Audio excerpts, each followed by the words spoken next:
Lietuvos kariuomenės atkūrimo 90-mečiui skirtas renginys Kaune Vytauto Didžiojo karo muziejaus sodelyje pradėtas Vyčio kryžiaus ordino vėliavos pakėlimo ceremonija.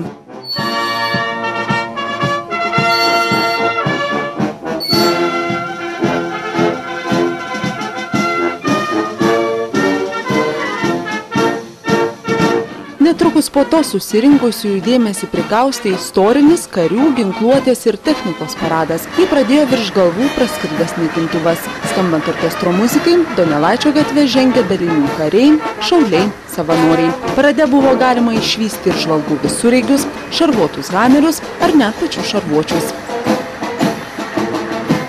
Šiandien kariuomenė, kaip ir matėt, be rikiuotės metu yra tikrai moderni, profesionali,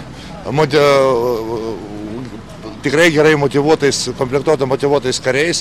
Na ir tikrai mes galim pasididžiuoti ir didžiąją dalim ginkluotės ir technikos, kurią turim.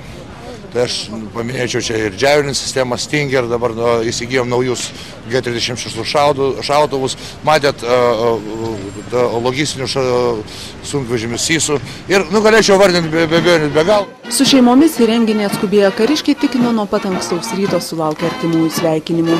Šventę ketina pratęsti ir namuose, tad iškart po parado daugelis skubėjo namo šventinių pietų. Namuose būtinai su savais, su draugais. Švęsim kažkaip, tai eisim į koncertą šiandien vakare bus sporto haliai.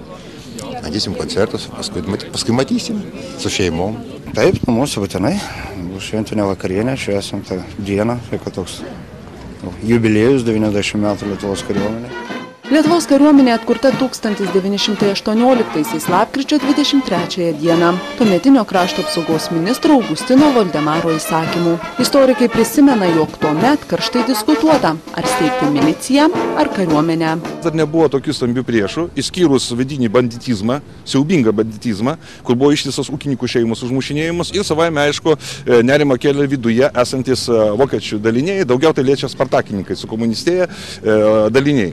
Ir žinoma, tai buvo problema ir galvoja, kad su milicija galima bus išspręsti. Tačiau, žinoma, kiti galvoja, nujausdami, kad vis dėlto pavojus valstybei gali būti ir reikia steigti kariuomenę. Atkūrus kariuomenę jau po kelių mėnesių 1919 Vilniuje surengtas ir pirmasis karinis paradas, vėliau jie perkelti į Kauną.